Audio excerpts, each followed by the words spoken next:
The UEFA Women's Champions League is back, and U.S. Women's National Team fans have an increasing number of reasons to watch. Welcome to this week's edition of The Late Sub. I am your host, Claire Watkins. It is Thursday, October 9th, and we're going to be talking Champions League. We're going to be talking about an increasing number of Americans participating in it, why that has been important for Emma Hayes as U.S. manager to encourage players to do so, what we saw from the first slate of games with a focus on these U.S. players who are frankly crushing it. They're starting and they're playing really well, even if some of the full team performances left a little bit more to be desired. A lot to dig into, so let's go ahead and jump right in. So the 2025-26 UEFA Women's Champions League phase kicked off this week, and we saw some pretty interesting stuff. Not going to get too exhaustive with it. We're going to have a pretty U.S. Women's National Team focus, but it was a really interesting slate of games, and I kind of like this new format where you're seeing a variety of different things rather than your traditional group stage. We saw Chelsea. They tied Twente, which is a rough start for Chelsea. Barcelona thumped Bayern Munich. Also rough for Bayern Munich. We saw Lyon beat Arsenal 2-1. That was a very interesting match. We'll go into that in a little bit more depth. Man United got a 1-0 shutout win against Vålerenga. Good start. PSG lost to Wolfsburg by a lot. That really shouldn't surprise anybody paying attention to their trajectory. But it's just an interesting time to be watching the UWCL in the States. Games are now available on Paramount Plus. Growing number of U.S. Women's National Team players, whether they're like mainstays or prospects alike, taking part in kind of the increasingly competitive league stage. We got like a variety of players on a couple of different teams. For Lyon, there's Corbin Schrader, formerly Albert, Lindsay Heaps, and Lily Johannes. We got Emily Fox, who's a True Blue starter for Arsenal. Kind of also Jenna Neiswanger, if we count that. She did catch up with Emma Hayes for a second at the Champions League game. I guess that's nice for her. Chelsea, there's Katarina Macario, Naomi Girma, and Alyssa Thompson. And then you got Fallon Tellis-Joyce for Manchester United. So why is the Champions League so important to the U.S. Women's National Team and to its players? Some of this is obvious, but some of this is sort of that ongoing story of Emma Hayes' U.S. and what that looks like when it comes to the way players are playing abroad or in the NWSL. Hayes thinks the world of this competition, and it's understandable why. It's where she cut her teeth as a coach. It's the one competition that always eluded her. It's kind of her white whale of a competition. Chelsea has sort of been in this holding pattern for the Champions League for a long time, and that was true when she was coach as well. I think it's loomed over her and Chelsea ever since she left the club. She thinks the world of the Champions League, and I think partially it's because she was never able to hack it. Players love it too. Alyssa Thompson credited Champions League as a major driver for her interest in Chelsea when she made that midseason move from Angel City. Emily Fox has said similarly about winning the tournament with Arsenal last year. Girma has talked about Champions League. You're seeing all of these players want to make that leap because they're very interested in the Champions League on top of just week in, week out league play. It's big. It's prestigious. It mostly heats up in the later rounds. We're talking about like the big stadiums and the big crowds, but this is genuinely, for as much criticism sometimes as we throw at the European game, this is the kind of thing that only UEFA can provide to U.S. players. There is only one UEFA Champions League. It does give them good experience against European competition. They will see those players again at the international stage. Other confederations are not investing like this, or if they are on the women's side, it's new and it's growing and it is not as prestigious and it's not as organized. This stuff just doesn't happen on its own. And the way UEFA has cultivated the Champions League is genuinely incredibly unique in the global landscape of both men's and women's football. It is one of a kind. And so it is fairly obvious why players would be interested in getting experience at that level. And Hayes' comments on the competition in 2023, I referred back to this op-ed that she did in 2023 before taking the U.S. job multiple times, because I do think it's just a good insight into her mindset. And this is something, it was an op-ed that she gave for the Telegraph when she was just being a pundit for the 2023 World Cup before she ever became the U.S. coach, which she said there's still a huge amount of talent in this U.S. team, but with so many of the squad playing solely in the NWSL, it doesn't offer enough diversity to their squad in terms of playing against different styles. Here in Europe, where you're playing in different competition, Champions League or Cups, players aren't going to be fazed by other things because they come up against different football week in and week out. And I think there's a lot of value to that. You're seeing different styles, you're seeing different players. You are seeing, if you're playing, for example, like a Barcelona or a Lyon, you are also seeing a concentration of maybe French players, Spanish players, players that you're going to meet again, playing together on the international level. And that stuff does matter. I really do think for U.S. players giving the competition a go at some point, like I said, not maybe as much glitz and glamour at the very beginning, But this kind of competition that you're getting a couple times a month, again, in addition to what you're seeing perhaps in the WSL or in what you're seeing in France or seeing in Spain, is important. And I think that there's value to it. I definitely believe in a balance of NWSL and European club players, but I've been excited about what we've seen so far. I will say though, I think sometimes the one thing I will say on that balance point of how I like NWSL players too, I don't always think that, especially like league phase, like for example, if a team does not make it to the quarterfinals of the Champions League, I do question sometimes if it's really all it's cracked up to be in terms of competition. I think that you have to be ready for CONCACAF and CONMEBOL football at the international level too, and you do need to get used to more transitional games, faster games where teams are going to be trying to go over the top, where they're going to be trying to use width, they're going to be trying to burn you on the wings and cut back in. You're going to see that in other competition as well, which is why I like the mix of that competition week in and week out that you see in the NWSL, and it's fast paced and that tempo really moves. And you're playing against many like Brazilian players, for example, in the NWSL, which is a team that the US famously played for a gold medal in 2024. But again, it's all balance. It's all about the larger ecosystem. And so I really like to see what we're seeing from the Champions League as well. So the Champions League is a little bit different this year. I think people have been talking about it. Instead of that traditional round robin group stage, that league phase, we're not going to spend too much time on this, but it's useful to kind of see how, talking about that breadth of competition, there's more breadth of competition in this early stage of the Champions League than ever before. They're going to be teams play 6 matches in this league phase, and it's going to be against 6 different opponents. So instead of playing a team twice like you would in a traditional group stage, you're going to be playing 6 different teams. After those matches, the league phase eliminates the bottom 6 teams. The top 4 finishers automatically qualify for the quarterfinal round. And then if you get 5th through 12th, you're put into this kind of sub-tournament where the 4 winners of those 8 teams also make it to the quarterfinals. UWCL is deeper than ever. There's more games, more interesting scenarios. So let's talk about this first slate, this first week that we saw this week, and how these U.S. players are doing. I think we might make this a little segment because, Americans abroad, you see it a lot on the men's side. I think it's really nice to kind of develop that on the women's side as well. So let's start with the game featuring the most U.S. women's national team players, which is Lyon versus Arsenal. The true star of the show was really Hades Melchi-Dumornay, who scored a first half brace to sink last year's winners. She was the best player on the pitch, no doubt. But there was also some interesting stuff from the Americans as well. Both Lindsay Heaps and Corbin Strader started in the Lyon midfield.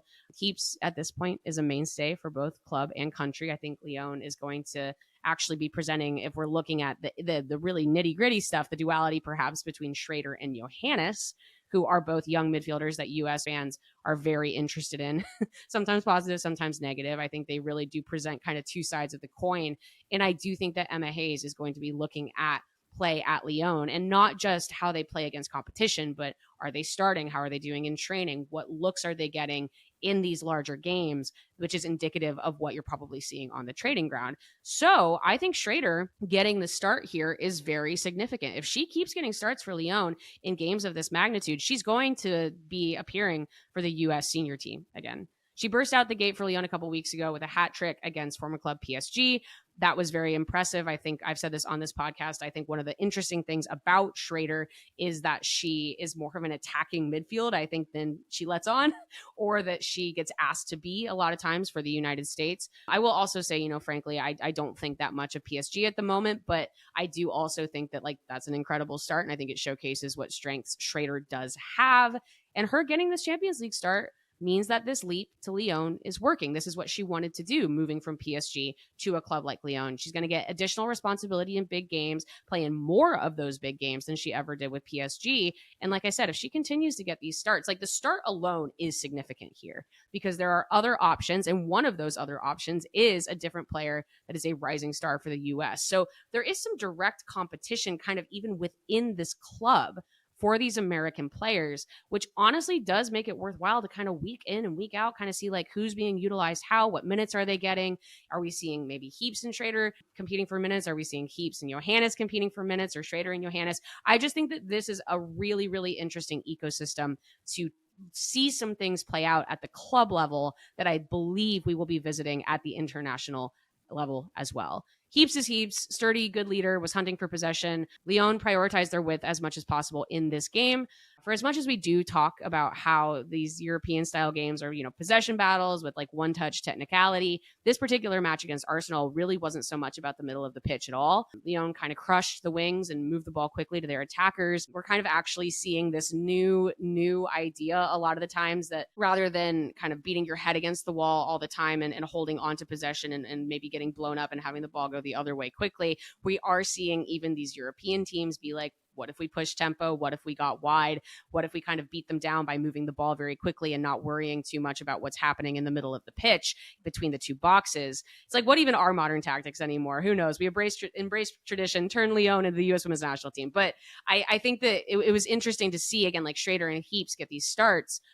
Huge testament to what they've been doing in training, but also very interesting in the context of bringing Johannes in late, replacing Schrader in the 76th minute. She did fine. The game was really kind of ping pong at that point, pinging the ball around. She made herself available for outlet passes as Lyon was really just trying to seal the game. I agree that this particular matchup, again, with the way that Lyon wanted to play, which was utilizing width and getting the ball to the attackers very quickly, was not necessarily playing to Johannes' strengths. As we know, she's more good with the ball at her feet. She's not someone who's going to be like your best player in a track meet necessarily. I wish that she would have gotten a little bit more time in this match, but I also understand, again, with the way the game was going, why maybe you would go with a Schrader rather than a Johannes.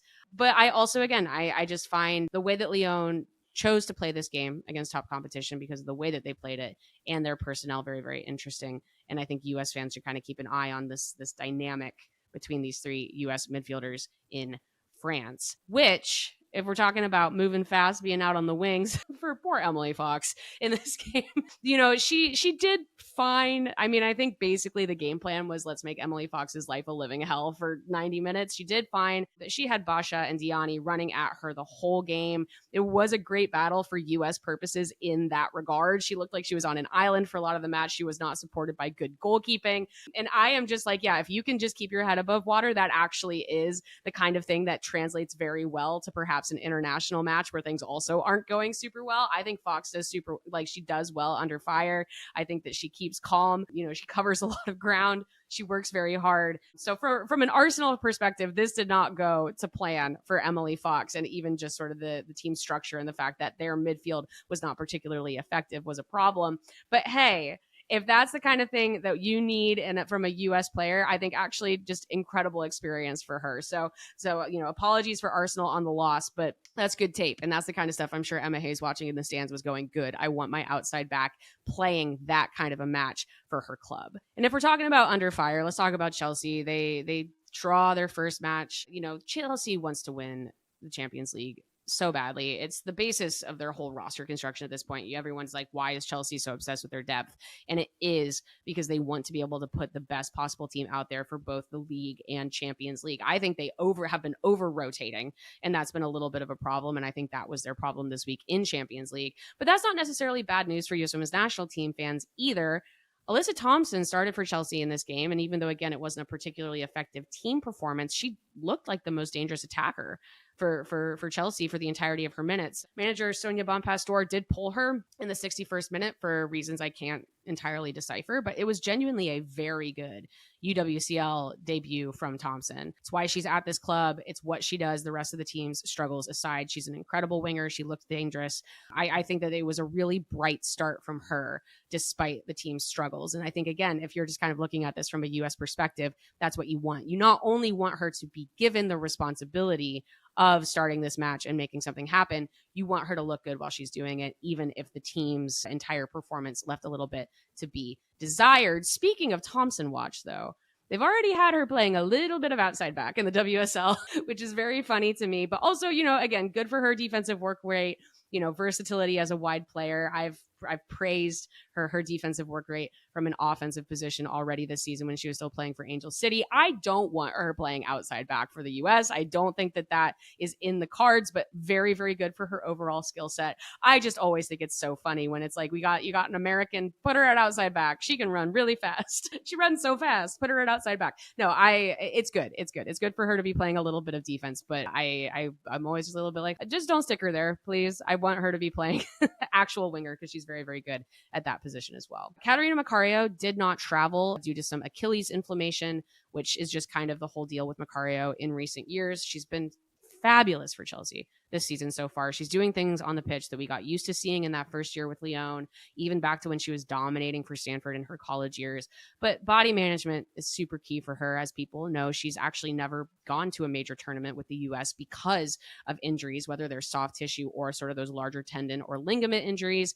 I get why Chelsea is being cautious. I worry very much about Macario's health. I want her to be at her best. So I say, take things as easy as you have to get her to Brazil in 2027. And then Girma has also been dealing with a soft tissue injury. You know, you can't worry about that too much. I know that it's been a little bit frustrating for her having to manage that over the last couple of years, but you can't worry about it too much. She's still waiting to make her Chelsea debut for the season. Best wishes to Girma. Not too stressed about that either way. And then moving on to the final US player, Fallon Tullis-Joyce, clean sheet in the Champions League and Manchester United's first ever Champions League win on the women's side in sort of the official capacity of the tournament. Good for them. It actually seems like it's been a million years since we've seen PTJ in a US Women's National Team uniform. I'm expecting that to change at the end of October, but another really, really strong start for her season at both the league and Champions League level. She wasn't hit with that much in their actual opener, but she has that strong, steady presence that shines, I think, when you see performances by other goalkeepers. I'm like, not even kidding. I'm like watching the Arsenal game and I'm going, I don't know, should Arsenal be making a play for PTJ? Anybody? We've seen it happen before between Arsenal and Manchester United. I'm just saying. Basic stats, obviously, but Manchester United hasn't lost yet in the WSL this season. They're both they're in the Champions League phase for the first time. They've only conceded 2 goals across both competitions. You know, things are going to get harder for them, but when it's good, it's really good. And more will be asked of Tullis-Joyce as the season progresses, but you can only start the way that you start. And just very, very tidy work, I think, from Manchester United and from her. So I am still very eager actually just to see more of Fallon Tullis-Joyce for the US. I think obviously we've seen very promising starts, but it just feels like very stop-start at the goalkeeping position. I'm excited to see more of what she can do in the fall. But I think that, again, you talk about like starts and performances. These starts and these performances have been excellent from her. And I see absolutely no reason why she won't be starting for the US at the end of October and probably to finish out the year. So pretty tidy work. Even if, again, you're not getting the big name stuff until later in the competition, there's going to be a couple of match days that are maybe a little bit less interesting. Really good stuff continues in November when Chelsea takes on Barcelona. You've got Manchester United versus Wolfsburg. Arsenal takes on Real Madrid. Like, I like this league phase. I think it's neat that you're going to get to see a lot of these different combos. And while I am, like I said, sometimes a skeptic, maybe the way to put a bow on this is these games are really good for US Women's National Team players to get experience in. I think not only because you want to see them, like perhaps an Emily Fox just really duking it out against players that she's going to be seeing again in other contexts, but also just as a reminder to the rest of the world. We talk about this with the Ballon d'Or and all that sort of thing, that these US players are really, really good. And they're all, you know, you're seeing, even as teams struggle, you're seeing them play well. You're seeing as teams play well, you're seeing them support that. And you're seeing a lot of US players getting these starts in these big games. And I like seeing that too, because I think sometimes when things stay a little bit siloed in the NWSL versus what people are playing in Europe, I don't like it when people act like these American players couldn't just walk on and actually play incredibly well in these contexts. But I also, frankly, think the NWSL playoffs are pretty good, if not better sense of competition than some of these league phase games, depending on whether you're getting a big name matchup or not. So everybody wins. I think that these players who are going to be playing in the NWSL playoffs are going to be getting an incredible experience in single game elimination against fast-paced, increasingly technical footballers. And I think what we're seeing in Champions League is kind of the same thing, other side of the coin. So Emma Hayes is doing it. She is successfully putting this ecosystem together where you're seeing players get a lot of experience in a lot of different contexts, whether it's Champions League, WSL, you know, in France, whether it's, you know, NWSL players who are also playing in CONCACAF Champions Cup. It's good stuff. We're seeing a greater diversity in experience for the U.S. Women's National Team. And that is the basis, I think, of everything that Hayes is trying to do. So love to see it. And I'll love to see more of it once these games continue later into October and November.